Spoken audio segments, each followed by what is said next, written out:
Ahli sunnah secara umumnya kalau nak diberikan definisi, ahli sunnah ialah mereka yang berpegang dengan sunnah Nabi SAW. Wal jamaah, wa tu artinya dan, al jamaah ialah yang berpegang kepada jemaah ataupun kumpulan. Dan maksud kumpulan di sini ialah apa yang disebutkan oleh Nabi SAW. Al jamaah tu apa dia? Ma'ana alaihi wa ashabi. Okay, apa yang aku berada di atasnya bersama dengan sahabat-sahabatku. Pegangan yang dipegang oleh, yang dijunjung oleh Rasulullah SAW dan para sahabat baginda radhiyallahu anhum ajma'in, itulah yang dinamakan sebagai al-jamaah. Okey. Kalau di zaman Nabi, Rasulullah dan para sahabat. Kalau selepas itu, Ibnu Mas'ud radhiyallahu anhu telah mengatakan bahawa al-jama'atu ma wafaqa al-haqqa wa in kunta wahdak, ma wafaqa ta'atallah wa in kunta wahdak. Jamaah ialah apa sahaja yang menepati kebenaran walaupun engkau keseorangan. Okey, menepati ketaatan terhadap Allah walaupun engkau keseorangan. Okey. Dan ini kita perlu berikan perhatian bahawa jamaah di sini bukan maksudnya dari sudut bahasa, tetapi dari sudut agama. Kan, dalam agama Islam ni ada dua maksud kan, ataupun dua pengertian yang boleh kita ambil. Pertama ialah dari sudut bahasa. Macam solat kan, solat dari sudut bahasa adalah doa. Tapi adakah solat cukup orang tu berdoa kan, dia masuk waktu Zuhur dia angkat tangan dia doa, panjanglah doanya tu kan, cukup ke dia tak payah nak sembahyang, tak payah nak apa dia takbir, bermula dengan takbir berakhir dengan taslim, cukup tak cukup? Kerana itu adalah asal perkataan solat. Tetapi dalam Islam perkataan itu telah pun diubah suai oleh wahyu yang datang daripada Allah Subhanahu Wa Taala melalui Rasulullah Sallallahu Alaihi Wasallam, yang akhirnya ulama kita mendefinisikan solat itu sebagai perbuatan dan percakapan yang bermula dengan takbir berakhir dengan taslim. Bermula dengan Allahu Akbar dan berakhir dengan Assalamualaikum warahmatullahi. Jadi as-sunnah, ahli sunnah ialah orang yang berpegang dengan sunnah, iaitu cara Nabi SAW.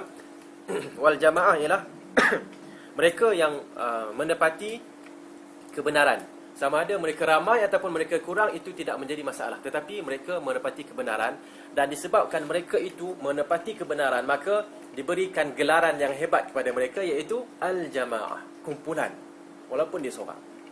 Okey, dan kita nak perhatikan di sini bagaimana dalam ayat-ayat Al-Quran dan juga hadis-hadis Nabi SAW, bagaimana Allah Subhanahu Wa Taala memberikan gelaran yang mulia kepada orang yang beribadat kepadanya.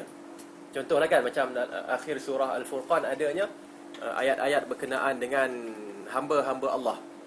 Disebutkan wa ibadur rahman, kan, wa ibadur rahman alladhina yamshuna ala wa ibadur rahman alladhina yamshuna 'ala al-ardi hauna. Okey.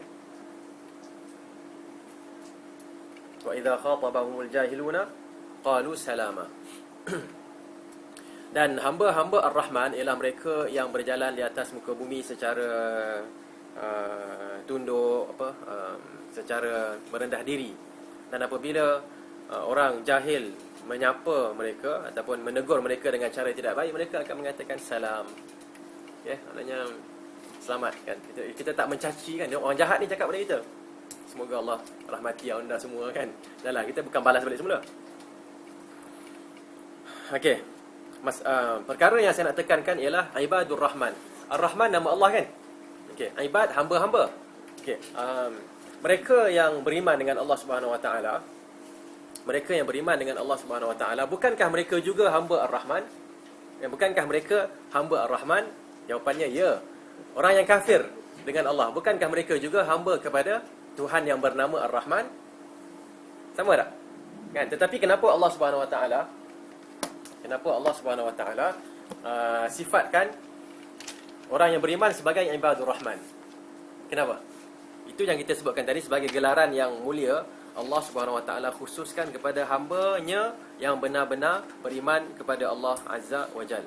Jumpa muka surah apa? Surah Al-Furqan. Muka surat